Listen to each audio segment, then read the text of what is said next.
We are back, and as you can see, we are going to be going over the FK8 Honda Civic Type R. The first Type R to come to United States, and the first front-wheel drive car to be featured on the channel. It's crazy, today I'm feeling kind of sick, so bear with me, but it might be a sign. You know, no front-wheel drive cars on the channel, I'm just joking. But, as you can see, if you aren't already familiar with the FK8 Type R, it's known for its crazy design. Like, as you can see right now, this design is insane when compared to, you know, what Honda is known for making. I get it, the Type Rs of the past were pretty insane for what they are, but this one just takes the cake. So much aero on this car. A lot of people thought, is it even functional? But we'll get into all that. It is functional for the most part. I'd say the things that are the least functional are going to be those fake grills that you see all around the car. But what car company doesn't have fake grills at this point?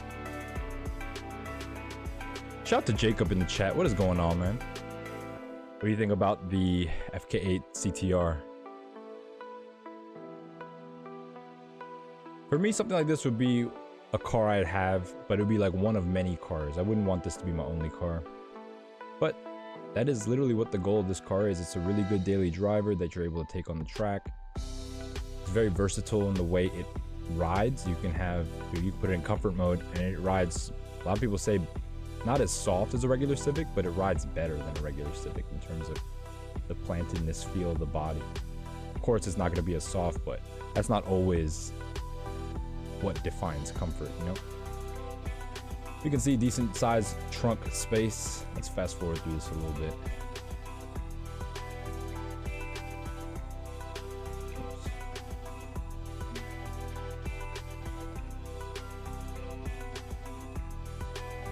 While people roll in here. As you can see, it is a hatchback. Technically, even though it has a more sedan profile, it's technically a hatchback. The one thing about this car is, it's funny because usually my show is about options and how each model differentiates itself from the other.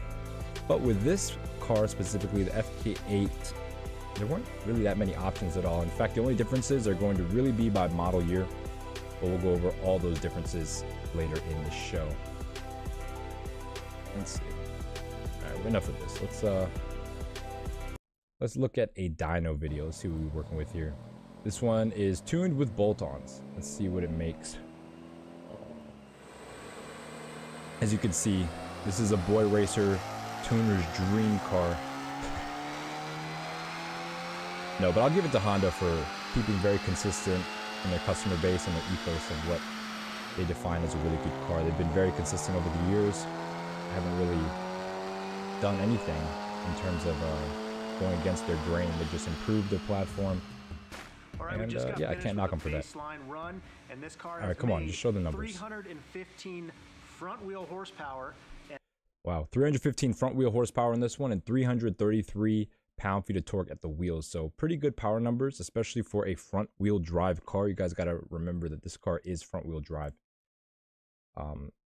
So let's see another dyno video. I mean, this one, I don't even think they even put the numbers up, but I think they did it in the description. I really am a fan of the triple exhaust. I think it looks really good. Very unique. The only other car that really has a triple exhaust nowadays, well, not nowadays, but in general, 458 and GR Yaris, GR Corolla. So yeah, I do enjoy the 3 exhausts. Let's see what this car made. You just heard it real quick. Well, let's see what it has first. It has downpipe and front pipe. It has the intercooler. It has an Venturi carbon fiber intake, a Valvetronic catback, and a Turbo Smart dual port blow off valve. So full bolt-ons for you know, the sake of it. 388 wheel horsepower and 500 newton meters of torque. So pretty good numbers out of this car right here. You can make decent power with these cars. Just keep that in mind. It still is a front wheel drive car, so of course when power probably gets above the 400s ish, you're gonna start running into power management issues. Hey, shout out to Clean Whips in the chat. What is going on? What is going on? Let me bring up the playback. Sorry, I'm a little sick today, y'all, if you haven't noticed. But yeah, We're gonna make it happen because that's what we do here on the channel. Let's look at a POV drive of the Civic Type R. This one's gonna be a 2021, so this is a facelifted model. There was a facelift in 2020, but we'll go over all the details in a second.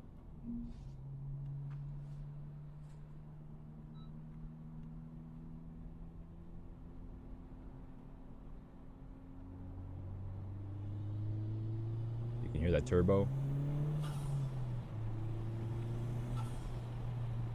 This guy has a PRL intake and an NVIDIA exhaust. Hey, shout out to NM2255. He makes some of the best exhaust videos on YouTube, so check him out. But I'm guessing this is his personal car, so shout out to him. What do you guys think about the FK8 Civic Type R? Would you ever buy one? Have you ever ridden in one? I actually have never driven one of these. I'm not a really big fan of front-wheel drive cars. I don't really drive them that often. But, you know, given the legacy of the Type R and this car specifically in terms of its power numbers and what it's achieved performance-wise, I'm not going to knock this car at all. Even though it is front-wheel drive, I know plenty of people enjoy it. Plenty of people think the power is really nice in terms of delivery. People also think that this car is probably one of the best front-wheel drive cars ever made, at least at the time. I'm not too sure about the newest generation, but I've heard they're pretty much better in every regard. They're just a little bit tamer in terms of styling. Clean Whip said they're cool person I would buy. I heard they ride like shit. Yeah, that's what I heard. I heard they ride pretty bad in like the sport modes, but if you put it in comfort mode, it's actually pretty good, but it's just not that sporty. But yeah, I've heard that too. So I mean, it's a 4-cylinder turbo Honda, guys, front wheel drive. It's more fun to drive than to look at.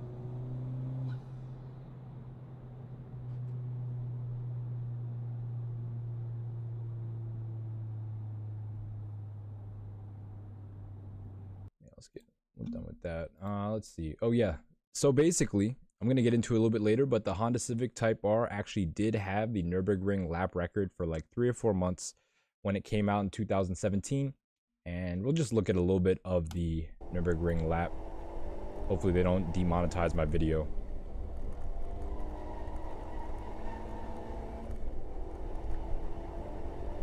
But with the time of, I believe around 743, that's very impressive for a car with 300 horsepower and front wheel drive. Yeah, I agree with you, Clean Whips. The new gen looks a lot better. It looks a lot cleaner. It looks a lot more cohesive in design. This one looks pretty crazy. But, you know, I'll give it to Honda for taking some risks in terms of design, because they don't usually take the biggest risks as a brand.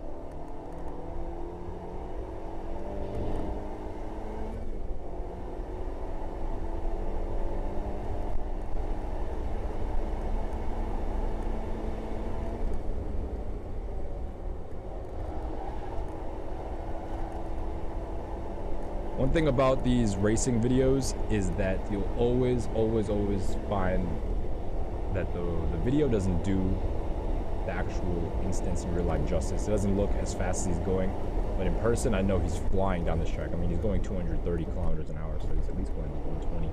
And that's pretty fast. Like no matter which way you slice it, he's going pretty fast. Especially to have a front wheel drive record at 743. Keep in mind the Nürburgring is 12 miles long and some change, so, you know, at 743, you're averaging almost 120 miles an hour. Maybe like 107-ish, I would guess. Pretty impressive considering there's hundreds of turns in this track.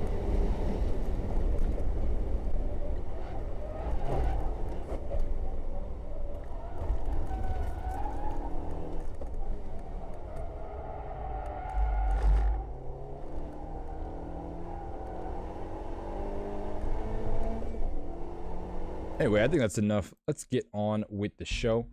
What is going on, y'all? On Warren Car is back again with another car buyer's guide. Today, as you can see, we're doing the FK8 Honda Civic Type R. We went over, wow, I actually didn't get the paint thing ready. Let me get that ready. FK8 Civic. Oops. Images. Let's get I like this blue one. How does this picture look? Copy. Let's open paint because we didn't even do that yet. But yeah, if we before we get into that, let me just make some quick announcements if this will work. Oh wait, let's do this first because apparently always have to resize these. 20. Oh wow, 20 is too big still. All right, let's resize it again. 15. All right, perfect. So before we get into all this, let's go through some quick announcements. If you haven't already joined my Discord, this is where we talk about cars. We make announcements on the shows, as well as just the car community. We talk about what we're buying, and I try to give you guys advice whenever I can. So this is going to be my personal Discord. Hit the link in the description to join. If you do join, you're eligible to win $50. I'm doing a giveaway not this Friday, but next Friday. So all you need to do to be eligible to win is join the Discord, like and comment on a video. So hit that like button right now on this video. Subscribe to the channel if you haven't. 85% of you guys aren't subscribed. Let's try to get to 1,400 subscribers by my birthday, May 5th. So subscribe if you haven't. I put out these videos every day, 5 days a week. So you're going to be missing a lot if you don't subscribe. And thirdly, you have to share a video with somebody. It doesn't really matter who. Just share a video or a reel. I upload reels on my Instagram. That link is also in the description. And then yeah, like, comment on the video as well. So either participate in the chat. I go live pretty much every day at 5 p.m. I'm doing it now. That might change soon, but I'll keep you guys updated on that. But yeah, like, comment, subscribe, share a video or a reel, as well as join the Discord, and you can win $50. I've done this giveaway 4 times already, so I'm not BSing you guys. You will win $50. Cool. All right, let's get into the show. So in terms of features, let's start off with the features for the Civic Type R. I wrote a little bit down so we could kind of get a feel for the car. Because a lot of people, simply won't ever even look into this car because it's front wheel drive. So let's try to paint a good picture of it so that way people understand. Oh my God. People will understand the car as well as they can. So we're going to be looking at model years 2017 through 2021. After 2021, in America, they took a break. And in 2023, I believe, actually, I don't know the exact year, but a new generation of the Type R came out, and it looks a lot more tame. Apparently, it's better in every way, but it's just not the same as this one. This one was a wild, rowdy machine, especially when it came out. I'm talking like the first instances and first model years of this car was very rough, and the steering was very sharp and heavy, and it was just, it was a little bit of a bruiser for a front-wheel drive 4-cylinder car. So what engine does it have? It has the K20, but it is the C1. So it's the K20 C1. It's a 2-liter i4 turbo, making 22.3 pounds of boost with a total of 306 horsepower and 295 pound-feet of torque. They only come with a 6-speed manual, so if you can't drive manual, you're SOL. This car isn't for you. And it comes with a LSD standard, so it's a helical limited slip differential in the front to keep all that power managed. Again, 300 horsepower to the front wheels is a lot. If you ever look at the specs of any front-wheel drive car, it's usually never this high. Usually this 300 horsepower is like the limit of where they start to only be in all-wheel drive platforms. Top speed of 169 miles an hour, which is pretty fast considering this is a 2-liter 4-cylinder 300 horsepower car. That's actually moving. That's some speed there.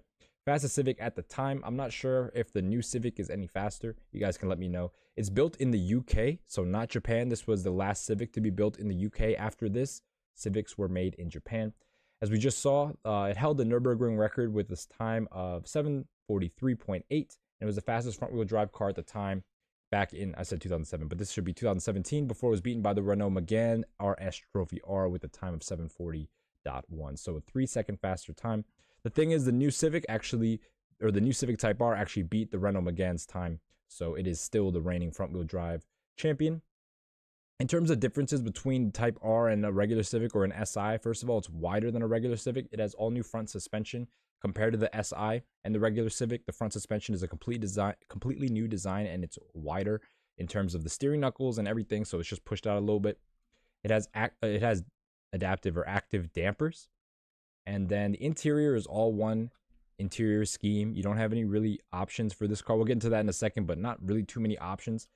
The interior is going to be Alcantara and red everywhere with special Type R seats with very high bolsters. In terms of changes per model year, first model year was 2017. No changes. There just were the colors that were available were white, dark blue, red, black, and dark silver. In 18, there were no changes. Same thing as 2017. In 2019, they made some interior changes. They made some changes with the ambient lighting, changes to the parking brake switch. They added a physical volume knob. A big complaint of the 2017 and 2018 models was that it used like a touch capacitive button system for all the nav and infotainment controls. in 2019, they listened to their customers and were like, okay, we'll go back to physical dials and buttons. So now a volume knob was added and there were physical menu buttons instead of the touch sensitive buttons. Let's see what else. Physical and fan speed control color. I'm not sure what happened here. Fan speed control were also added. Updated cup holders and Narder Gray as a color was added for 2020. This is when they facelifted the vehicle inside and out. They also added some new safety tech, so they call it Honda Sensing, blind spot monitoring, lane keep assist, road departure mitigation, collision mitigation, braking system, front collision warning. So it included all these new systems. Again, these are standard for the car, so it's not like we have to look out for these are optioned or not. Just on 2020 pluses, you'll see that the buttons are way more filled in. There's way less blank buttons. On a 2017 through 2019, there's a lot of blank buttons on the car. And in 2020, there still is some blank buttons, but there are significantly less. So in terms of the changes, I stopped at the collision warning. It has a new radiator, a new shifter, a new shift knob, a new shift boot. It has a new grille with a new front splitter slash new front splitter and baffle slash underside. So basically they opened up the front grille to allow, I think, like 13 or was it 18, somewhere in the teens in terms of increase of air. So because of that, they had to make some adjustments to the splitter baffle and the underside to make sure that the airflow was not dragging the car down, because when you have more air intake, you do have more drag. So they improved that by changing some other stuff around the front grille. You also have a new steering wheel. The steering wheel is Alcantara now. What else? Piped in audio. This was a big thing people don't like. They actually piped in audio from the engine into the cabin. And first thing people do a lot of the times is they disconnect that system. It's right behind the glove box. So they just unplug it, and therefore no more audio is pumped into the cabin. Two-piece rotors. So it went from a one-piece rotor to a two-piece rotor. New brake pads. These ones have a little bit more bite. They do squeak a little bit, but they do have way less brake fade. And new suspension logic. Active suspension adjusts twice as fast as before. And new rear end bushings. And then also a module or mobile performance data logging app called Log R was introduced. So therefore you're able to track all your metrics on a mobile app, which is pretty cool because that's literally tailoring to the customers that the Civic Type R has. These are all mostly young people who want to, get the most out of their car and, get it for a good price. And that's what the Civic Type R is. And then, in terms of changes for 2021, the LE or limited edition model was added. You also have colors added. Dark gray or dark silver was taken away. And so what the LE is, the limited edition car, is first of all, it's limited to 600 units. And it has forged aluminum BBS wheels, reduced sound deadening. It deleted the cargo cover, ventilation ducts, and rear wiper mechanism. And it has a revised active dampening system. It's only available in Phoenix yellow paint. It has dark chrome badging. It has a Type R limited edition serial plate on the inside, and it has heated gloss black power side mirrors with LED indicators. The regular Type R, which is called the Touring, that's what they call it. There's only one package for the Type R, and it's called the Touring, so they're all Tourings. Weighs in around 3,100 pounds, with the LE weighing in around 3,050 pounds. Only a 50-pound difference between the two models. However, people say that the LE drives a lot better, and it's just a lot more thought out. Again, it was the last model year of the FK8. So they kind of figured out everything that was wrong with the car and improved on pretty much every aspect. Cool, let's get into the problems of this vehicle. It being a Honda, there's not too many problems, but there are some. We're going to go over some recalls and then some problems. In terms of recalls, they should already be addressed at this point, especially for earlier model year cars. It is 2024. The car came out in 2017. So recalls for owner's manual not having all the info. That is a funny recall because it's not that important, but it is important. So basically, some of the early models owner's manuals were missing pages, and so you could get a recalled owner's manual with all the pages, which is pretty funny. There was also a recall for a failing fuel pump, and then a recall for the airbags going off. I'm not sure if were they just going off randomly. They just say the airbags in the front, in the seats were going off, and so there was a recall for the airbags, the fuel pump, and the owner's manual. Other issues this car has is that the body kit, as you can see, is pretty low. And what happens is when you drive this car hard on track, it can easily catch curbs. So when you're in full load on one side, the car is low, and then you hit a curb, you can easily scuff up the bottom of these body panels. And so that's an easy way to tell if your car has been tracked or not, is just look at the body panels, especially the ones in the rear. So these rear valence pieces right behind the rear wheels, those are known to catch the end of curbs.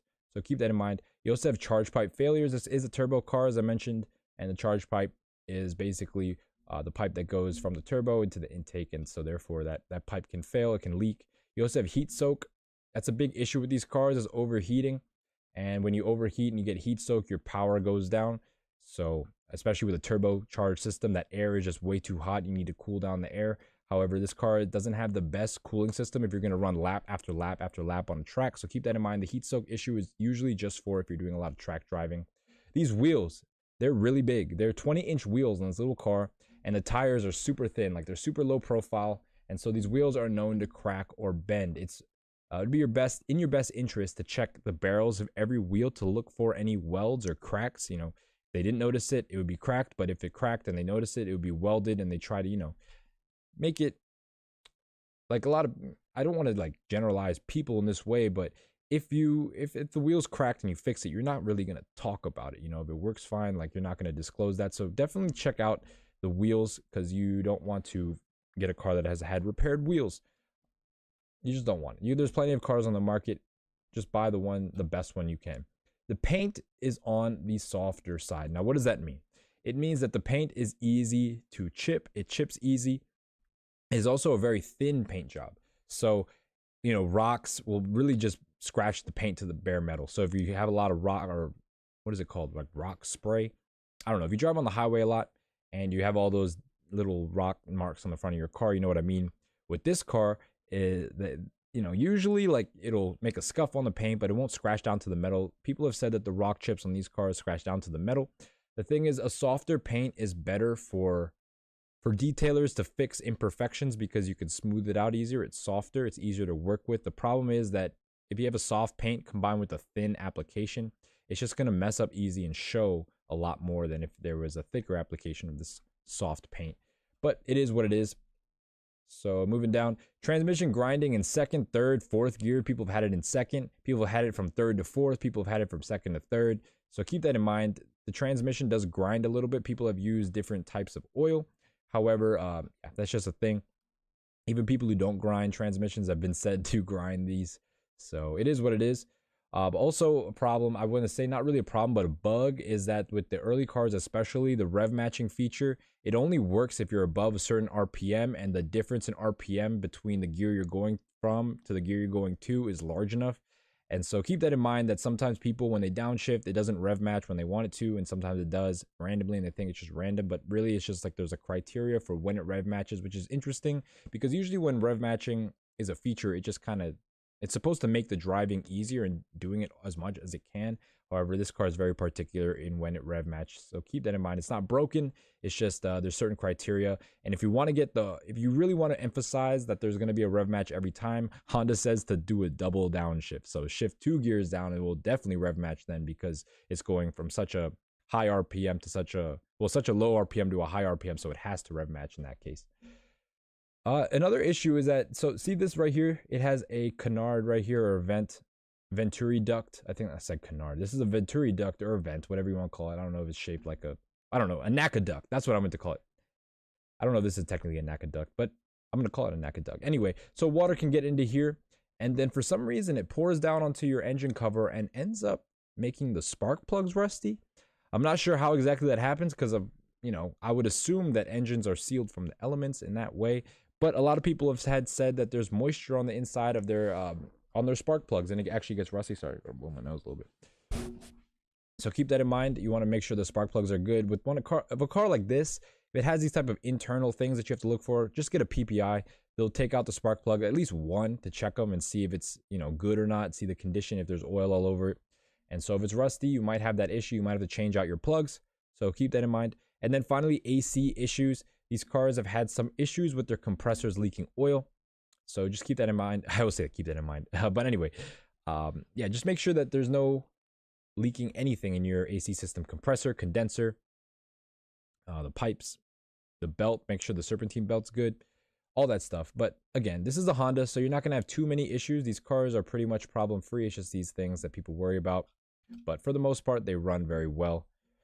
Let's look at the options. Not too many options at all to go over. Again, the changes really happen by model year, and really aren't too many options at all to talk about. So In terms of options, we have the red, leather, and aluminum shift knob. This was up till 2020. After that, they changed the steering wheel, and the shift knob was not available after that. You have the wireless phone charger. You have interior illumination. So I'm talking about the ambient lighting. You have illuminated door sills. So the door sills logo lights up, and then the car cover. That is it.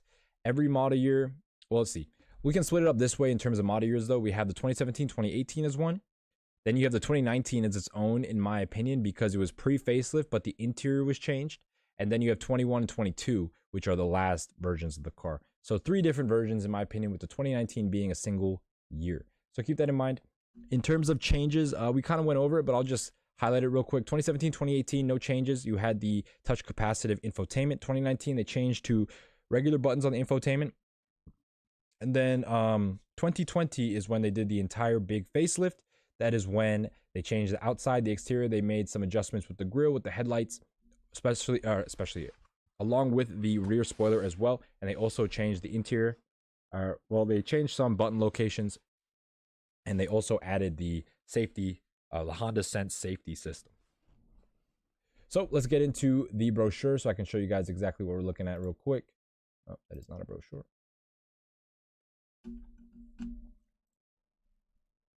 Okay, we got it right here. So we're going to look at one brochure. For some reason, Honda only has the first model year brochure for this car available. I could not find any brochure for the 2020, like the facelift model, to show exactly like what Honda deems as technical changes in between the two. But as you can see here, there's only one trim level available. It's called the Type R Touring. It comes standard with everything I just mentioned earlier.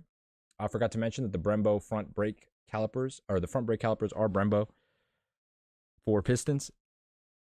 Gosh, sorry, I gotta blow my nose, y'all. Give me a second.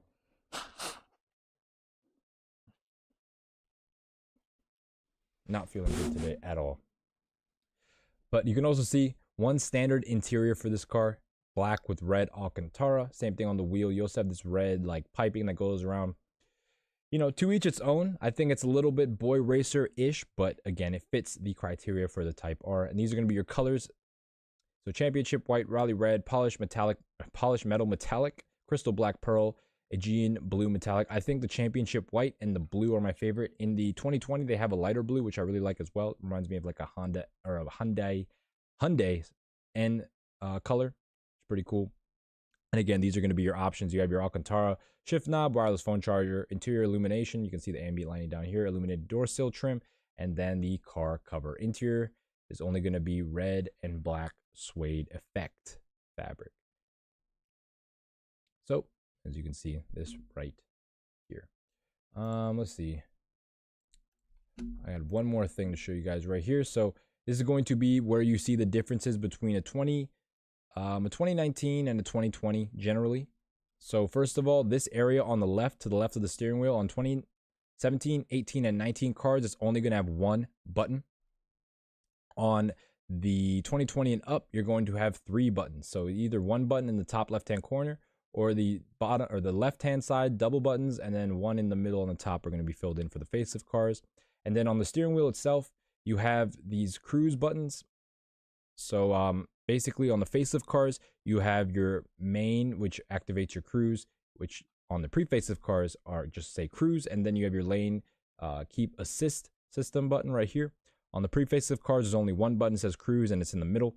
And then on facelift cars, you see the cruise button on the left with the lane keep assist on the right. The thing is, I think I remember on 2019's, maybe the cruise button was in the, or maybe the cruise button was out here, but there was no lane keep assist. So keep that in mind. We're going to look at a bunch of ads, so I'll clarify that as we go along. But that's really the only difference. And then you can see the wireless charger there. Other than that, these cars are all the same. They all come with nav. They all have so many, not so many. They all have standard. They all have most features standard, like 99% of features standard. So there's not really any differences between the model years. As I mentioned, they are different, or difference between the trims, because there's only one trim. The difference is between the model years. Clean Whip says this was a little too expensive for the target audience. I agree. In fact, you'll see that these cars, even though they are what 6-7 years old at this point with tons of miles, they are going for very little under their MSRP, which is really crazy. But again, these cars are Honda Civic Type Rs, and it was the first one to come to the United States. So people are pretty excited about them here. So I can see why they've retained their value. Plus, it's a Honda. It's not a Lexus or a Toyota or anything, but it's better than a Nissan. And so yeah, they're going to retain their value in some way. Also, being a Civic Type R, the namesake, people, it's funny, a lot of people really, really, really, really love these cars, and they think they're like Ferraris, and so people treat them well for the most part. And so that combined with the namesake just leads to the car staying at a high price. Cool. All right, let's move on to the first. Oh, he said, and I used to sell these over sticker. Yeah, I've seen a lot of them. Like back in the day when they came out, they were way over sticker. Yeah, and I just mentioned they are very close to sticker still. Cool. Let's move on to the ads. Hopefully, I mean, it might be a little bit of a shorter show today because there's not as many options to go over, but it is what it is. We're gonna knock it out. Moving on to our first. Actually, I gotta reset all these ads, man. Reset. Let's reset this one and reset that one. Cool. So moving on to our first example, we have a 2017 Civic Type R. This is going to be a first model year. You can see, I mean, it is a touring, but again, that is the only trim level. We can see some exhaust modification. We got aftermarket wheels. It also looks like we have some aftermarket tails. And so, yeah, just a lot of aftermarket stuff done on this one. This would be an example of something you want if these mods are something that you like. A lot of people, how do I say this? A lot of people want to mod their cars, right? But a lot of people are turned off by the price at modding cars, so they just keep it stock. If you find a car with all the mods you want, I see no reason as to why you shouldn't get that car. I've done that before. Bought a car. I bought a car. I didn't build a car. And, at the end of the day, you save a lot of money doing it that way and a lot of time as well. Builds take a long time. People don't understand that. They think they're going to, buy a car and then build a car. Unless you have all the money and parts ready to go, it's going to take months. It's going to take months. That's just how it is when you're building a car. You got different pieces you got to put on. You got to wait for them to ship. You got to wait for the shop to put them on because a lot of the stuff, you don't want to put on yourself unless you're really that type of person. But, in terms of body work and stuff and, screwing in the carbon stuff, I mean, some people can do that, but some people can't. Anyway, so this one is going to be a 2017 first model year. We can see here it has the cruise button in the middle, and, they're not going to show the side because people don't take the best pictures, but you can see the interior of this car, what it looks like. You have the red and black interior. You have the manual shifter right here. This one's going to be a 2017, so you have the touch capacitive buttons. As you can see right here, there's no physical buttons here. 40,000 miles this one has, and they're asking 34,000. The MSRP on this was 38,000. 40,000 miles later, it's only gone down $4,000, which is insane. Just think about that. What other car is depreciated less than this? Maybe the GSF? This car is really good in terms of depreciation. For me, though, because it has 40,000 miles and it's a first model year and it's customized, I'd be around the $30,000 mark. It's been for sale for 2 weeks, so 30,000 is where I'd be at. I really don't want to spend that much on mods because I don't, usually they don't have the original stuff in terms of wheels and whatnot. Also, you never know how well the mods were installed, and anything that's not factory is going to be worth less than a factory car, in my opinion, unless the mods are just really good. As you can see, he lists some of them right here. He has the OZ Challenger HLT 18-inch wheels, which are good wheels. Eibach Pro lowering springs, also good. I love Eibach for their lowering springs. Yeah. So tuned and 370 wheel horsepower. So again, keep that in mind with tuned cars. These cars are good, but in terms of tuning, you don't really want to. The transmission is probably the weak point on this car. And when you tune a car to that much power, you just know it's going to be putting a lot of strain on that transmission. So, 40,000 miles is not low, but it's not high, but it's not that low either. So keep that in mind. For this, 30 grand is where I'd be at. Moving on to our next example, we have a 2018. This one is higher miles, 65,000 miles, and they want a little bit less, $31,000. You can see it is in this white color. I think this white is probably one of my favorite colors. This white and the light blue on the facelift cars are my favorite. We can see this one is very much stock, and it looks good. I like these cars stock. You can see the interior is very clean. This is what I was talking about in terms of the button. So we have a bunch of blank buttons for the 2017, 2018s, and 2019s. On the 2020s, these two are going to be filled, and then we have one button up here that's going to be filled, so half of this. And you can see the cruise controls in the middle on these early cars. See, there's the floor mat. But again, this is Civic. We see some of this wear. So again, these carbon fiber pieces are going to get a lot of damage because they are down here and they are low. And this car, it rolls a little bit, in these turns, and it can scrape on the curb. So that happens sometimes. What else does this car have? So in terms of, he has a bunch of Spoon parts, which is cool. I mean, Honda and Spoon go together. RV6, rear camber arm. So I thought it was stock, but he has a lot of suspension stuff going on. Even though it still looks like it has a stock stance, it looks pretty good. He also upgraded the intercooler and charge pipe. And then he added the JDM fog lights, Mugen window visors, and Mugen handle protectors. So this car is actually like a really OEM plus car. I really like it for that reason. Sorry, my nose is going crazy right now. So 65,000 miles. I think with these mods, they're tasteful mods. I would say that because he's kept it pretty much stock and added high quality parts. So I'm not going to knock him on the mods. I would say that this is a little bit high price for having 65,000 miles. I'd say for me, I'd be around the $28,000 mark for a 65,000 mile car. But yeah, he's listed 2 days ago. So, you know, yeah, 28 grand for me is where I'd be at. The mileage is a little bit high.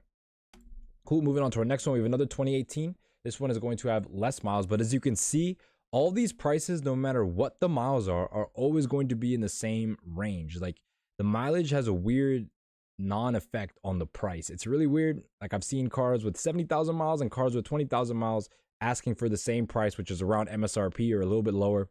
So keep that in mind. You really don't want to get a high mile one of these cars unless you get a really good deal, because there are low mile cars for the same price. And I try to do my best in picking cars that were mostly stock, so they were easy to compare. We can see this one's a 2018 with 31,000 miles. They're asking 32, which is 1,000 more than they were asking here, and it has half the amount of miles. Does it say anything about the mods? Nope, no mods, but it has a PRL intercooler and a downpipe. We can also see they changed the grill, which looks kind of weird, but it is what it is. We can also see the exhaust is much darker in the middle. Not sure what that's about. Interior, a little bit dirty. Not the cleanest interior. They didn't really prepare for the pictures. We can also see they added this brace right here to make it a little bit stiffer to drive. Not sure if they took this car on track or not, but you know, with that kind of mod, they might have, unless they just did it for cosmetic reasons, which is kind of weird. But again, it's a Honda, so people will do that. They will put a cage in a car they'll never track or ever beat anybody on a track. I'm just joking. Hondas are good on the track. If it's a tight, twisty track, your Honda will be all right. But if it has long straights, you're kind of out of luck. Anyway, interior, again, this is a dirty car, 31,000 miles, and it's pretty dirty. But it is low miles. It is a 2018. Look at these bolsters, man. This is ridiculous. They were literally sitting on the bolster every time they got in. 32,000 miles, $32,000 are asking. I'd say for me, I'd be around the $31,000 mark. I think this is pretty close given the miles, given the fact that it's not a first model year. It's a 2018. It just needs to be cleaned up a little bit. I guess the gray isn't the most desirable color, and that grill looks kind of weird. This almost looks like a new Camry grill. But anyway, yeah, 31,000 is where I'd be at, simply because of the mileage and the model year. Cool. Moving on to our next one, we have a black example. Sorry, looking at this one, just looking at both. We have a black example right here. This is going to be a 2019. I'll show you guys the differences inside. You can see there's nothing to say here. It is at a dealership. So scrolling through, we can see lots of carbon fiber on the engine bay. So they have some aftermarket engine parts. You can see it has HKS. Wait a minute. Is this a Type R? Yeah, I guess it is a Type R, but it has HKS exhaust. They took out the triple exhaust and put in HKS exhaust. You can see here, this is a 2019. So this is when they updated the infotainment system. So you can see now they included physical buttons, because people were complaining. Again, it's a harsh riding car. So if you're trying to like push buttons as the car is bouncing around, it's really not that easy. So they made it a lot more ergonomically friendly with these physical buttons with the 2019. As you can see, this one, I'm not sure if it has a wireless. It does, I think, has a wireless charger option. But again, all these cars are like 95% the same, 99% the same, really. So, I mean, model year to model year. We can see, look, they moved the, let's see, actually. Yeah, so the cruise button for 2018 was moved to the side. On Honda's website, they say that cars with rear fog lights have the cruise button here, and cars without rear fog lights have the cruise button here. So I'm not sure what is the case here, if they added rear fog lights for the 2019. I didn't read anything about it, but that's what they say on the actual owner's manual themselves. Just a little tidbit of info. It doesn't really matter, to be honest. So yeah, we can see the cruise button was moved from the center to the left, but everything else stays the same on this wheel. They don't show the left-hand side, but it is still going to be that one button with the rest blank. This is a 2019. They added the safety features in 2020, so that's when you start to see those safety features on the left-hand side of the wheel. This one has 43,000 miles and they're asking 34 grand. So as we can see, all these cars are been between 31 and 34 grand, depending on the not depending on model year, not depending on mileage. Mileage and model year have been way different, and they're all the same price. So you guys tell me why they're all the same price. I think what happens is that these cars are not worth this much, and so people are just asking whatever they want. To be honest, like I think the cars are probably worth in the high 20s for the higher mile cars. Like this one being a 43,000 mile car, I wouldn't pay over 30 for it. In fact, I'd probably be around 30 grand for this one.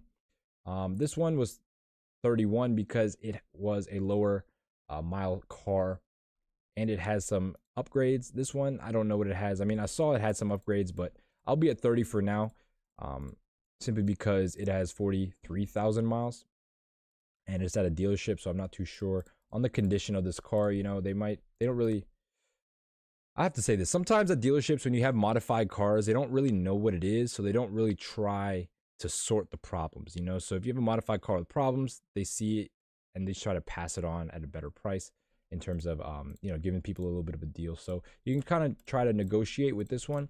This is all based on depending on what they know about the car. If they have a Honda type or Civic Type R expert who works there, then you probably won't get that deal. But for cars that the dealership doesn't know too much about, modified cars included, you can sometimes get a good deal on those.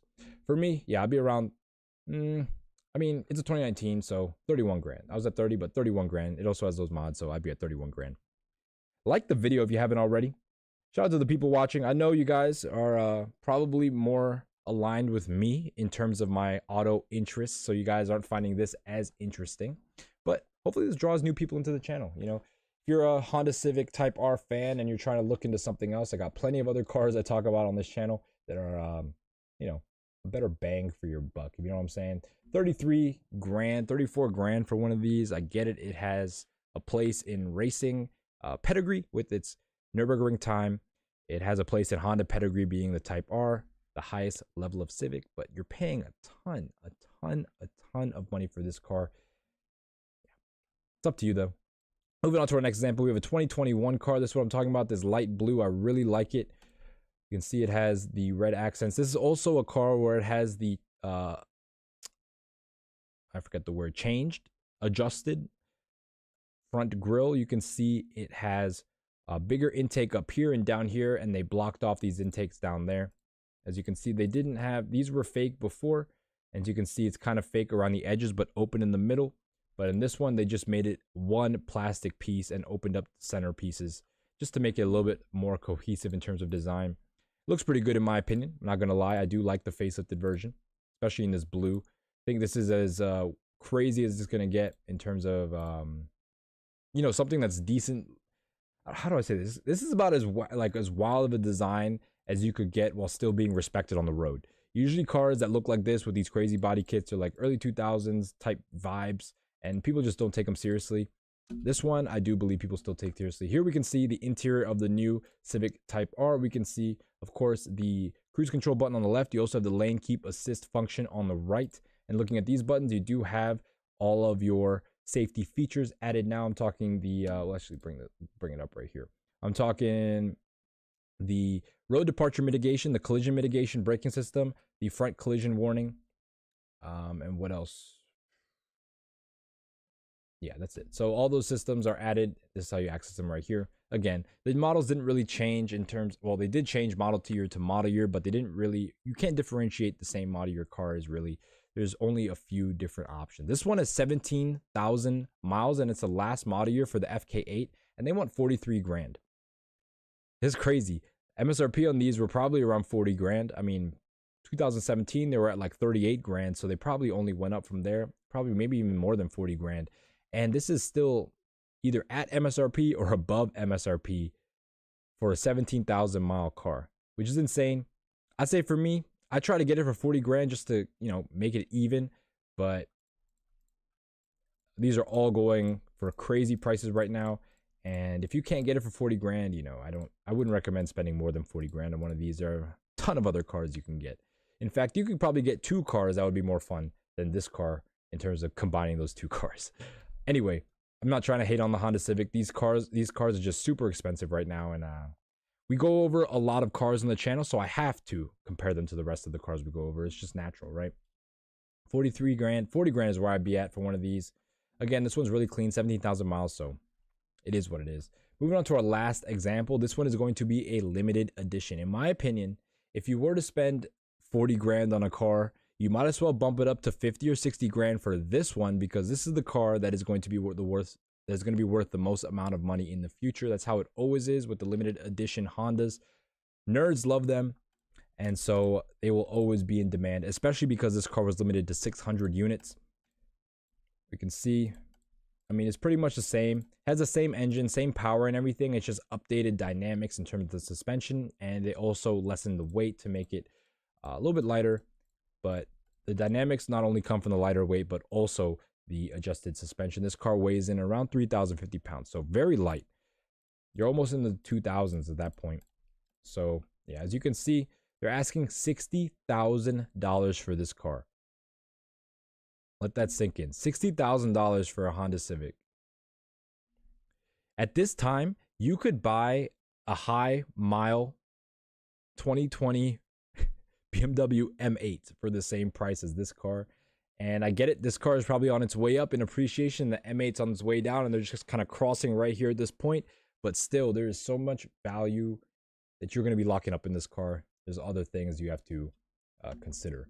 You have to consider other cars in this if you really want to be smart. Clean Whip says, so what does Onwar's 40 grand garage look like? You know what? That is a really good question, and I think I'm going to do a video on that. You know, I was talking about doing more discussion type videos. I think I'm going to slot one of those in maybe this week, where I'm just going to talk about cars that I would like. Basically, I'm going to have that. I'll probably make it like 50 grand or something, so I can get at least like 3 cars in there. But it's like a budget garage type of video showing you like comparing different options and then finally narrowing it down to the top 3 or something. So I'm going to probably do that. Clean Whip said they're too expensive a mile. Front wheel drive, 300 horsepower. What do you mean by they're too expensive a mile? You're talking about like dollar per mile? Anyway, for something like this, I mean, it's 15,000 miles. I try to get it for 50 grand. I know that you'll be able to get 15 grand out of a sub 20,000 mile Civic limited Type R limited edition. So 50 grand would be a really safe bid for one of these. However, there's only 600. So if you offer 50 grand to a lot of low mile ones and you're not getting that, then that just might be a sign that the market is stronger than you're lowballing, and you're gonna have to either get more money or, you know, not get a limited edition. But again, summing that all up, I'd say get a limited edition if you're get one of these cars. If you're going to spend this much money, you might as well get one that is going to go up in price. They're too expensive, period. Yeah, I agree with you. That's why, I mean, get a collector's car if you're really spending this money. If not, you're kind of spending a lot of money on this car. But it is a really good car. I'm not going to say it's not a good car. Everyone have said it's the best front wheel drive car they've driven at that time. You know, a lot of people also think that the new one is even better. So keep that in mind. If you can get one of these for MSRP or get a new one for MSRP, you might as well get the new one for MSRP. However, the styling on this one, I believe, is what sets it apart. Makes it very unique, and I think is going to go down in history as one of the craziest styled Type Rs. And, you know, it deserves some credit for that. The styling is pretty ridiculous and really, really out of the box for Honda being Honda. They don't really like changing things up. You know what I'm saying? They've been using a 4-cylinder K-series for so long now. I get it, it's turbocharged now, but it's still a K. Anyway, moving down to these so this next example, we have a 2017 Honda Civic Type R. We're on Auto Trader now. This one has 60,000 miles and they're asking $29,995. So the first sub 30 grand car we've seen, 60,000 miles. So a lot of miles on this one, and it is a first model year. It's in gray too, as we can see. You know, I can't see if it has the wireless charging or not, but you know, it is what it is. If it doesn't, I'm not going to really price that in. It's not a huge option. I hate wireless charging anyway. It's like all your phone does is get hot, you know, like they haven't really perfected that, in my opinion. I haven't really seen a wireless charger that works and actually like provides a high rate of charge. Anyway, moving back to this car, you can see standard interior. Of course, this is a Civic Type R, so all the interiors are the same. This is a 2017 with the old style infotainment, the capacitive touch infotainment with the volume slider. Yeah, really inconvenient to use because this car is very bumpy, as I mentioned before. But scrolling through the pictures, we can see, I mean, it's a clean example. This is Auto Trader, so the cars are going to be a lot cleaner than on Facebook. You can see that the engine bay looks very stock. That's a good sign. 60,000 miles is a lot. And they know that. That's why they're asking a low-ish price, comparatively speaking. It's pretty high in my opinion. But $29,900, they're asking for a 60,000 mile car. It's crazy. Imagine a 2017 M6 with 60,000 miles. You'd be around 35 grand, 40 grand. Anyway, I mean, it's a little bit more, but still something to think about. Yep, as you can see, only the traction control button, no safety features on this one. It is a 2017. They added those in 2020. We can see here, not really anything to speak of. Again, no options in these cars. I'd say for me, being that this is a 60,000 mile first model year in gray, I think gray is one of the least desirable colors for this one. For this vehicle, I would be at around 26.5 for this example. 26.5 is where I start off at. But again, if it doesn't catch, you don't get any bites with 26.5. Yeah, it's 27 maybe, but for 27, I try to find a lower mile example. And yeah, with 600 horsepower, exactly. So you're basically getting double the power, way better interior, way better tech. You're getting everything better, except a manual transmission. I wonder what the time is for an M6 on the Nürburgring. F13 M6 Nürburgring time. 7:44. So it's actually 1 second slower than a Type R around the track. Interesting. So that's your compromise right here. If you want to get an M6, you're gonna have to give up a second on the Nürburgring. Crazy. Anyway, moving on to our second example, we have a black one. I do like the black one. I don't know what these wheels are though. I haven't seen them on any other car. But yeah, we have a 2018 version. This is going to be in black. Interior, of course, is going to be the same. And of course, this is a 2018, so the infotainment is going to be the same as the 2017. 2018s and 2017s are basically the same. We can see the cruise control button is in the middle. And again, nothing really to say about this car besides the fact that it has these wheels. Not too sure about the wheels. Have I seen them on other options? No, not really. So, I mean, good pictures on this one. 83,000 miles, and they want 30 grand for this car. See what I'm talking about? All the prices are the same. They're all within 5 grand of each other, no matter what year, no matter what the mileage is. Well, I mean, I'm sure we'll get to some lower mile examples that are probably going to be in the 40s, but still, 30 grand for this one. It has 83,000 miles. It is a 2018, so it's a little bit better, but it's pretty much the same as a 2017. For having this many miles, for this one, I was at 26.5. For this one, I'd be around 24.5, 25 grand at the most for this one. Yeah, 25 grand is where I'd be at. Do they say anything? Nope. All right. So, yeah, 25 grand for this. 80,000 miles, 83. It's almost 84,000. It's pretty crazy the amount of miles and how ambitious these people are with the price. Right, exactly. I don't know what's going on. $30,000 for this one. No. That's what we're doing here on the channel. We are going to be we are fixing the car market one car at a time, and this one is 25 grand tops. Cool. Moving on to our next example, we have another 2018. This one is going to be a 70,000 mile car in red. Wait, okay, I was about to say the spoiler is cut off in this picture. It must have been cropped out, but we can see this one is in red. I do like the red a lot better than the gray and black. I think with this kind of car, with this wild styling, you need a wild color, and so this red is cool, especially with the matching red interior. We can see this one is a 2018, so not many changes. It's essentially a first model year car. Gosh, come on, go back to the pictures. See here, cruise in the middle, no safety stuff on the side. And again, the old infotainment system. You can see it has just a regular shift knob, no Alcantara on this one. He has a little start cover on this, so that's kind of cool, I guess. Engine bay looks normal. 70,000 miles. They want almost 32 grand for this one. 2018, they want 32 grand. These Auto Trader prices are a lot higher than Facebook, and Facebook was high already. Let's see. For me, sorry, just using my phone real quick. For me, being a 2018 with 70,000 miles, I'd be at $26,000 for this one.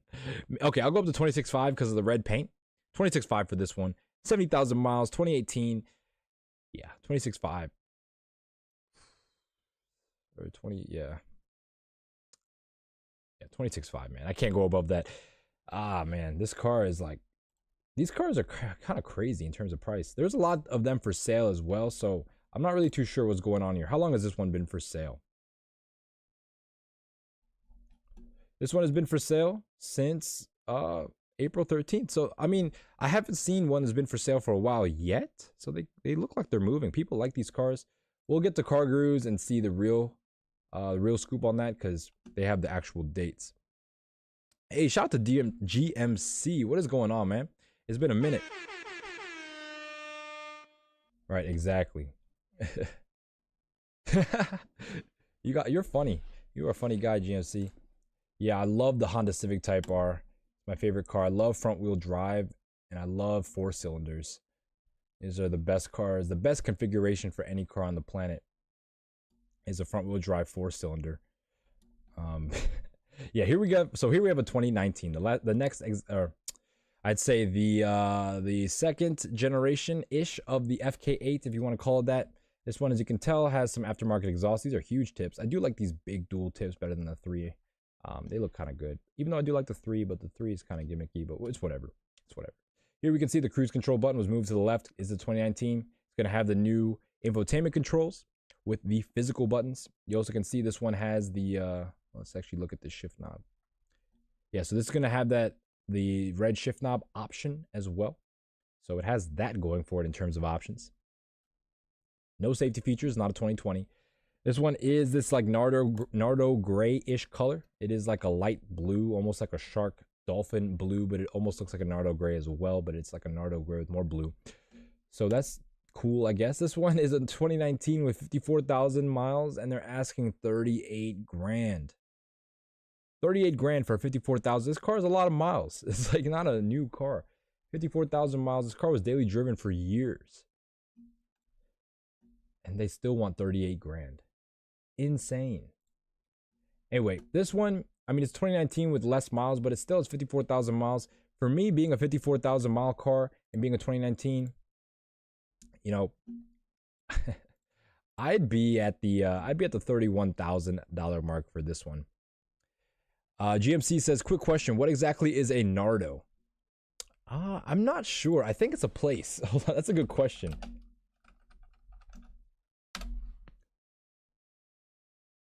Oh, Nardo gray meaning. What is the... Dang, I was wrong. I was trying to figure out. I thought it was like a place. Yeah, but it means flat gray, but I'm not sure what the Nardo part means. Nardo, let's look up Urban Dictionary.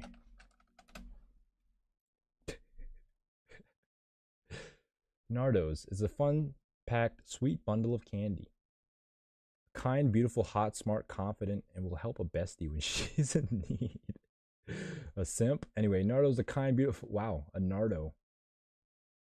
Ancient battle cry used by Roman soldiers di Nardo. Soldiers di Nardo, Italy. Yeah, so it is a place in Italy. That's what I thought. Could be booze, drugs, whatever. When a person is really fucking trashed. Interesting. So a ton of different definitions here. So I guess Nardo is a town in Italy.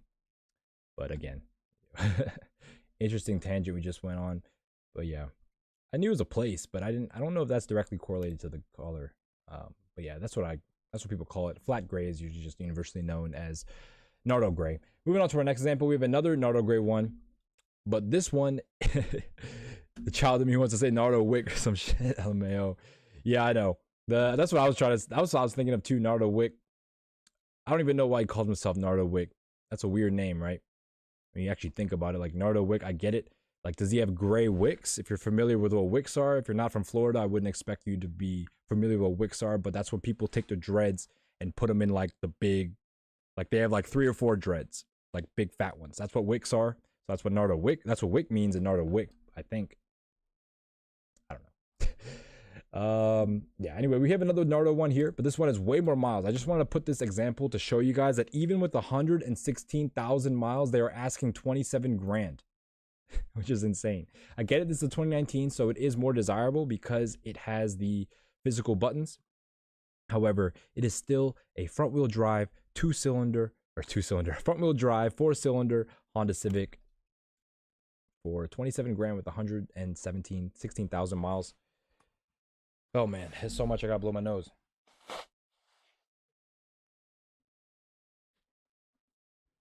All right. So, sorry, you're gonna hear a lot of noise there. Yeah, man, I'm gonna come down there at some point. I was trying to go to the the FNF meetup in on the 26th, but I just got way too much work to do, and it's like it would be cool to network and meet people down there, but in terms of actually going down there for the content of watching FNF, it's like I've seen FNF a million times, so seeing it live is cool. Meeting everyone would be cool, but it's like I gotta plan that whole trip. Plus, I'm doing these videos. I'm not trying to miss, any work days. Even on the weekends when I don't make videos, I still do research. I'm still editing reels. I'm still doing a whole bunch of stuff behind the scenes. So yeah, I can't really take off that much. Plus, I have a regular job, and so all that considered, I don't think I'm gonna make it down there on the 26th. Even though it would have been nice. I'll probably get out there during the summer. And yeah, during the summer we definitely gotta link up. GMC. It's been a minute. It's been a while, man. It's been over a year. So definitely got to see what's up with you. Are you still driving the truck? Are you still on the road a lot, or are you in Tampa more now? For this one, oh, anyway, going back to this car, we have the 120,000 miles. I mean, I get it. It's clean for the amount of mileage. Kind of. The bolsters aren't that worn at all. So this car is probably taken care of. But 27 grand, yo. This is a lot of money for a 116,000 mile car. I'm going to keep saying that because it's true. I'd be around the $20,000 mark for this. But I don't even know. Like looking at these prices today, like it would be so hard to get a Honda Civic Type R for 20 grand, especially being a 2019. But that's where I'd be at. I wouldn't value this car at anything above that. If I was paying 27 grand, I'm gonna get a car with half those amount of miles. Cool. Moving on to our next example, 2020. This is gonna be the first model year of the facelift. As you can see, the grill is opened up and we have the solid pieces on the sides. Interior is going to be the same. Obviously, we have the red leather shift knob right here. So we have that option. We also have the Alcantara wheel. Again, this is the 2020 wheel. Scrolling down, you can see, again, I mean, same. They're all the same. It depends on the model year. We can see the safety features here, the lane keep assist here. You can see that. Yep. Very, very nice. I like the color. It's one of my favorite colors. 18,000 miles for this 2020. So low mile car. They want 45 grand. For this last example, this one was a 2021 with 17,000 miles and they wanted less money. So I don't know what's going on here. This says 18,000 miles, less model year, and they want more money. Oh man. I'd say for this one, having 18,000 miles and being a 2020, I'd be willing to go up to 39,000. GMC said he's still driving trucks. He's looking for something local. I think I got a gig going, so I might do that and get off this damn road. But yeah, I got you, bro. I got you. I'm gonna be down there this summer, probably like in the June, like around June. I'm gonna try to travel a little bit more. I'm probably gonna be in the DMV at the end of May, and then in June, I'm trying to go down to Miami and Tampa and just do a whole Florida trip. So yeah, stay tuned for that. When I go to Miami as well, I'm going to try to do a lot of car content. I'm going to go to all the high-end dealers. That's another plan I'm trying to go to. Or another thing I'm trying to do is go to the high-end dealers and just kind of do like basic inventory of their lots of what they have in their showrooms. Show you guys, some cool cars in person because I do a lot of these internet reviews and stuff like this, and it's kind of like window shopping. It's not like it's good for information, but like seeing the cars in person is just a whole different level of content, and so I'm going to do that. I've been trying to do these dealership reviews for newer cars, but dealerships are being very reluctant to let people drive their new cars for content. I'm not sure because they think my channel is too small, but I mean that's a good reason for you guys to subscribe, right? So I can have better pull, and so yeah, I can get better cars on the channel. So subscribe, hit that like button, share it, so I can get as many views as possible, and therefore I look legit to these people. Even though I probably know more than 99% of those people who work in those showrooms. Yeah. Anyway, moving on to our next. Actually, for this one, I didn't price it. Yeah, 39 grand for this one. Moving on to our next one, we have a limited edition. Again, they only come in Phoenix yellow, as we can see here. This one is a good price. I said pay under 50 grand. The last one they were asking for 60 grand, and it had 15,000 miles. This one has 16,000 miles, and they're asking for 47 grand. That's what I'm talking about. These prices are all over the place for this car. It seems like people are just kind of guessing, and they'll take what they can get. Hopefully, that's the case. So for something like this, if you can get a limited edition for this price, I say go for it, especially when you have 2021 non-limited editions going for the same asking price. Like this one is $2,000 less, and this one is a limited edition. The mileage is around the same as well. So I don't know what's going on here, why this limited edition is so cheap. Is it still a clean title? I mean, it says it is. I filtered for clean title, so it should be anyway, but this is what I'm talking about. If you can get a limited edition for a really cheap price, this would be the way to go, because the only way you're really getting the most value out of these cards is if you get a limited edition, frankly, because everything else is just way too overpriced in terms of production numbers. And, just the production numbers is kind of the icing on the cake for stuff like this. Limited edition Hondas are always, always, always going to be sought after to the end of time. So for 47 grand and it only has 17,000 miles, I'd be at 45 grand. I said on the last one 50 grand, and that was a worse spec than this in terms of mileage. But I mean, looking at this one now, I've adjusted my sights. Now we're at 45 grand. That's what the most I'd pay for a limited edition, because, this is right here at 47 grand they're asking. And if I can get it for 45, anyone can get it for 45. I'm telling you, like in the future, you're always going to at least keep your investment on a car like this. Moving on to our last example, we have a 2021. This one has 47,000 miles. See, this is what I'm talking about. You have 2019s that they're asking. Where is it at? Oh, man. I guess maybe they didn't have any 2019s. Yeah, I mean, they have a 2019 in the high 30s. 2019 with 54,000 miles versus the 2021 with 47,000 miles. And they're asking more for the 2019. So I don't know what's up with these prices. I'm telling you, these people, I don't think they are too right in the head in terms of the price they're asking, because they're all over the place. It has nothing to do with model year. It has nothing to do with miles. It's just all in the range of like the $30,000 range. I don't know what's going on here. Anyway, 47,000 miles on this one. They're asking 37.8, which is really good for a 2021. In my opinion, the 2021s are the ones, or the facelifted ones are the ones you should go for. They have the most features. The latest model year, you're going to have, the best resale in terms of overall market. Some people, they want the earlier ones because they're considered a little bit more raw than the later ones. However, the later ones are going to be more refined. And so a lot of people value that over raw. Plus, again, you have the safety features and all that as well. So 37.8, they're asking for 47,000 mile vehicle. I say because this is a 2021, I'd be willing to go up to 35.5. I'd say 35.5 for this one would be a really good deal on paper, comparatively speaking. I don't think it's the best deal, but it's still a really good deal comparatively speaking. 35 grand for a 2021 last model year of the FK8, 47,000 miles. I don't think you'll be doing too bad if you went down this route. So you can see they also have some aftermarket stuff on the engine bay as well. So also some aftermarket wheels. Forgot to mention that. Good stance on them. Meaty tires. So yeah, if you get this for 35.5 or even 35, that would not be a bad deal. GMC said, when can we expect prices to go down? That is a really good question.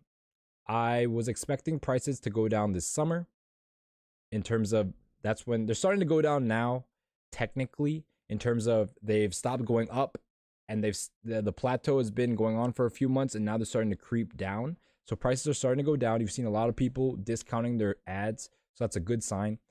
But in terms of people actually being able to afford cars, I don't know when that's going to happen. It will only happen when the Fed, reduces the rates, because no one can afford to borrow cars. The average interest rate on cars right now is like 14%. Like 5 or 6 years ago, it was anything above 5% was like your credit must suck. Like 14% is the average interest rate right now. You're paying 3 times more interest. And, the only way to bring down your monthly payment is to stretch out those months. People are having 84-month contracts paying $600 a month for a Civic. It's insane. I remember my friend, his first car was a Civic. It wasn't an SI. Obviously it wasn't a Civic Type R. It was a regular Civic. And it was his first car, his first finance car. It was brand new. He was paying $740 a month for like a $28,000 Civic. Insane. I remember back in the day, my friends, like I don't really finance cars that much, to be honest. It's just not something I like doing. I try to stay away from interest as much as possible, just because I know like it's just a ripoff at the end of the day. But I had some friends. I remember back in college when we had like our, all our M cars and our S cars, like Audi S4s and S5s and stuff. My friend picked up an S5, 21 grand, no down payment, $230 a month. Like that's a good deal. That car was like a $22,000 car, 21,000. I don't know, somewhere in the low 20s.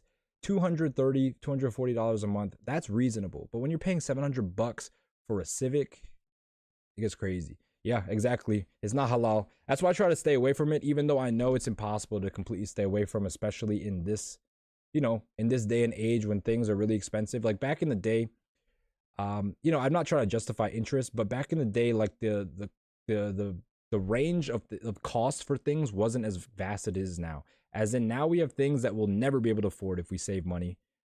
Back in the day, you probably could afford a house if you save some money. If that makes sense. But yeah, nowadays that's pretty much out the window for most people in terms of buying a house cash. So I don't know how I'm going to avoid that in terms of interest. Also, when I start like, basically, I've been saving a lot of money recently because I'm trying to work on a down payment for a car. It's a surprise, but it's probably going to take me a long time because I don't really feel like, you know, like I'm at the point where I just want to get the nicest thing possible. And so I'm at that point where I've been saving a lot of money. I have the option to go spend it on something right now or just keep saving. And I can't think of any reason to buy a car right now. So I'm just going to keep saving. And so I'm going to definitely have to finance a car for that purchase because I'm definitely not going to be able to save enough to pay for that. So I'm going to run into some interest there. But again, I'm going to see what I can do in terms of mitigating that as much as possible. But as long as interest rates are around 14% average, I'm staying away from financing. Cool. For this one, 2021, yeah, I'd be around 35.5 for this one. Moving on to our final place, we look at ads. You know what? I actually already looked at this ad, so we can cancel this one out. Cool. Actually, do we already look at this one? I don't think so. Anyway, we have a Nardo Gray one here. It's 2019, so we're going to start off with 2019s and up. We're not even going to go over the 2017s and 2018s for car gurus. I just want to focus on nicer examples to show you guys the prices for the nicer ones are the same as for the older ones, or the newer ones are the same as the older ones. So I don't know why you would get an older one, unless you really just like the styling of the older one. Some people do. I won't knock them for that. We can see this one again, Nardo Gray, blue color.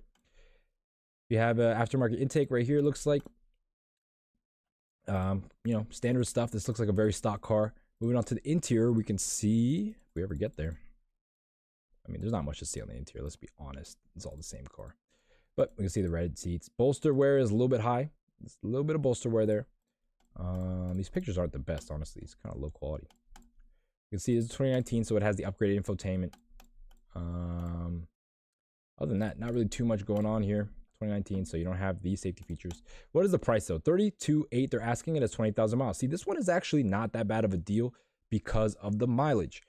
20,000 miles, 33 grand they're asking, and it's a 2019, so this is going to be the most desirable in terms of a pre-facelift car, the 2019, because they have the regular infotainment controls. For me, having 20,000 miles, you know, this isn't too bad. This is way below the market, but I try to get it around 31 grand, if not 32 grand, but in between 31 and 32. That's kind of a good deal. I hate to say it, but it is in terms of the mileage and being a 2019. So 31 grand is where I'd be at.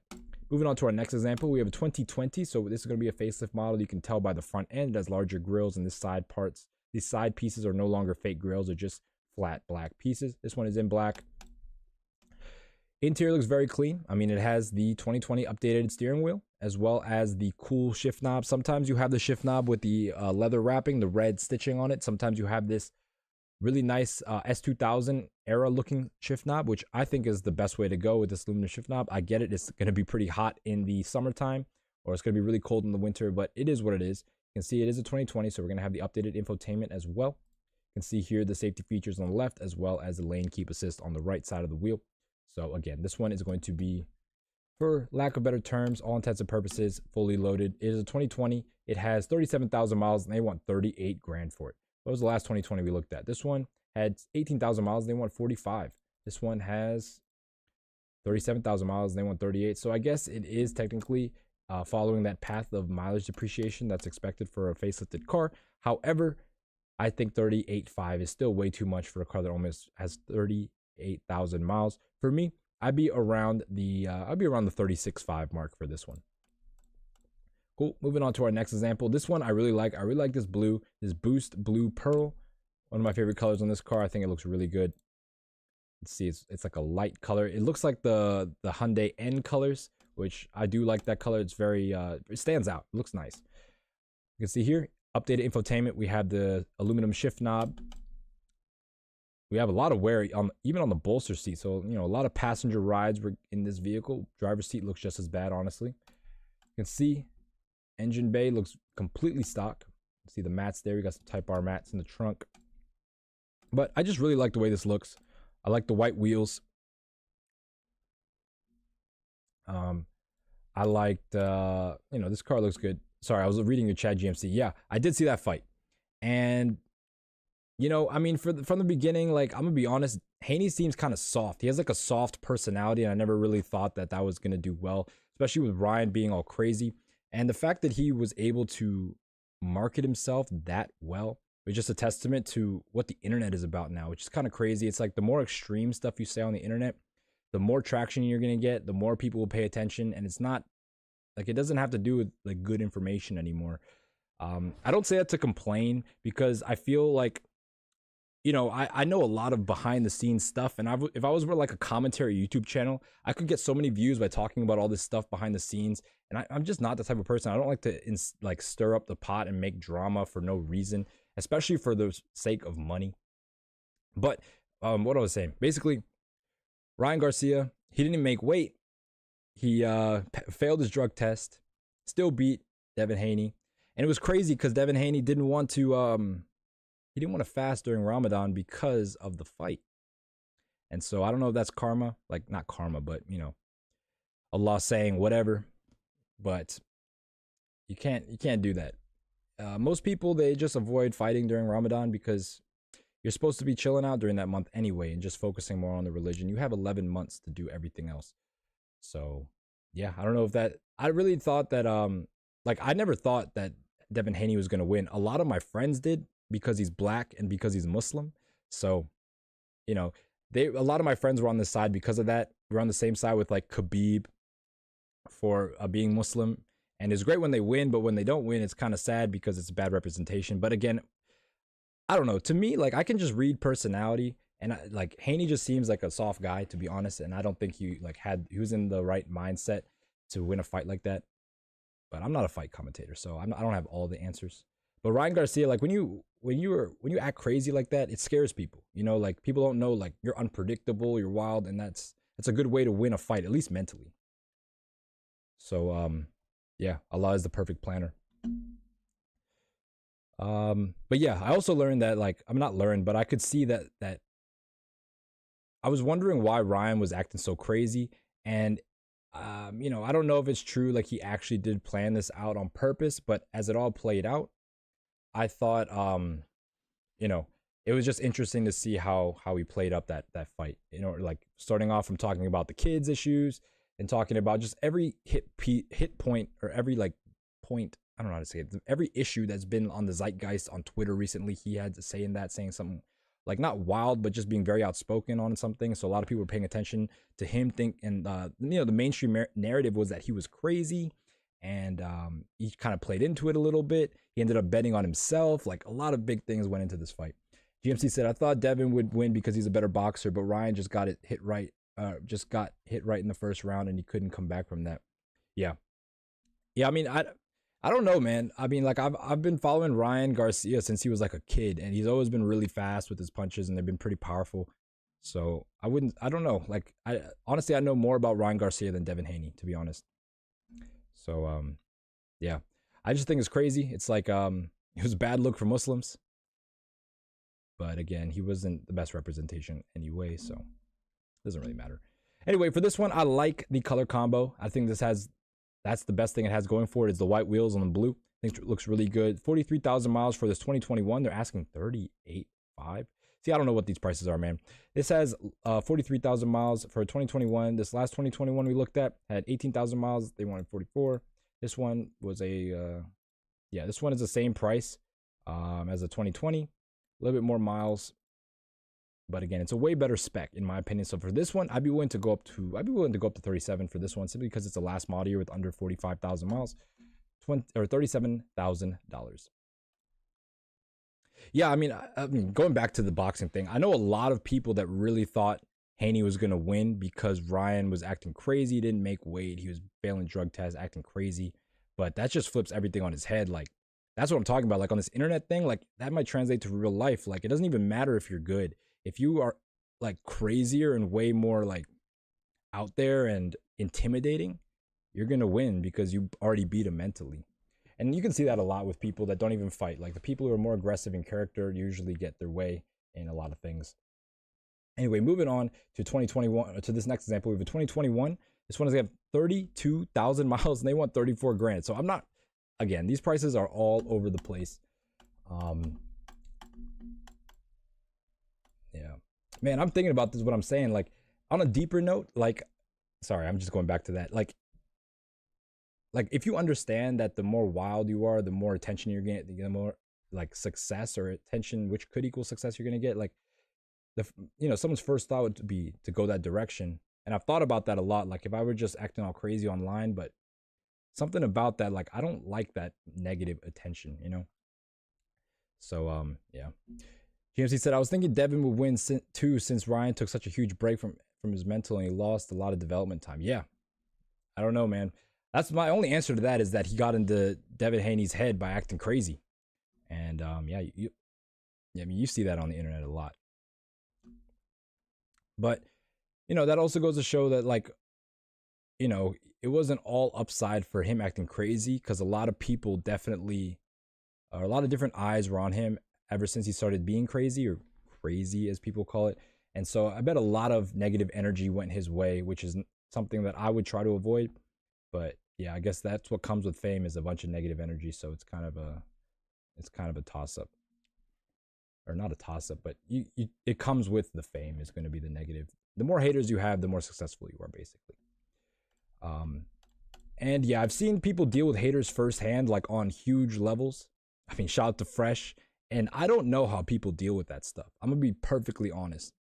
Like, I don't know how people deal with that. I don't know how Haney is dealing with life right now. Like, I think he's probably like, I don't know, man. I'd feel like complete like shit if I lost to a guy who didn't make weight, who was on drugs, who was acting crazy. Like, I would feel horrible. Anyway, this one being a 2021 with less than 32,000 miles on it,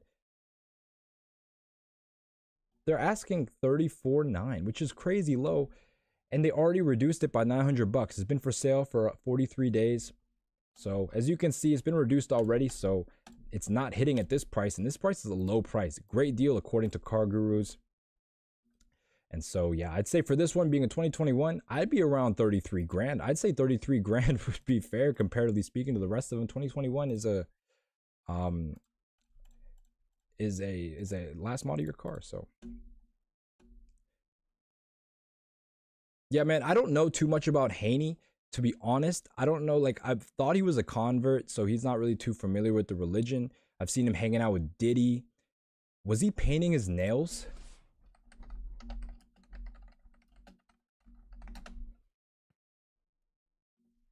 Yeah, he painted his nails, bro. Like, this is why I wasn't really like yeah.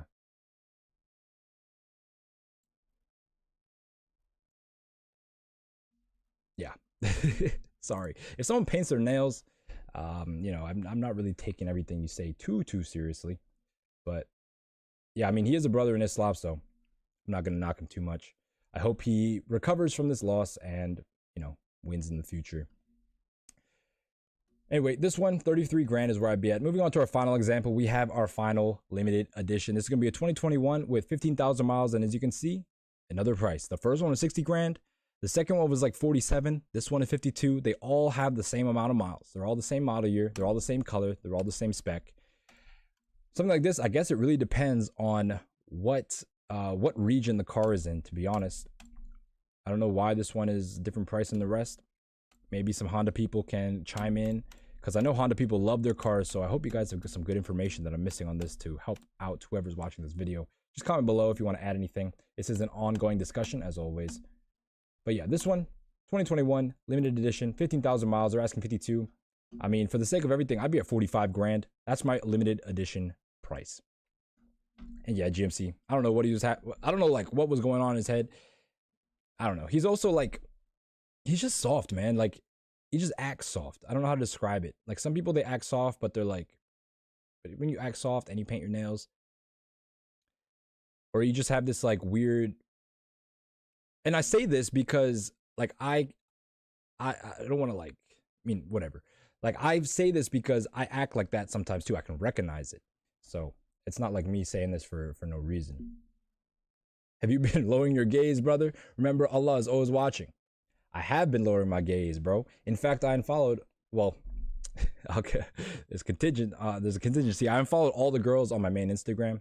On my second Instagram, I still have girls, but I don't follow any new girls.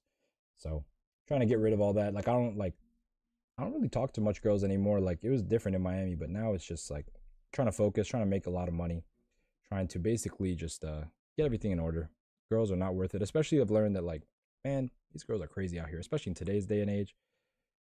Yeah, it's wild out here, man. Good luck to anyone who's trying to find a girl or is in a relationship. I don't wish anything to you guys, but it's just hard right now to find something quality or to find something even that's worth investing time into. And in the future, I don't think I'm gonna see any more non-Muslim girls because they're all just a mess, to be honest.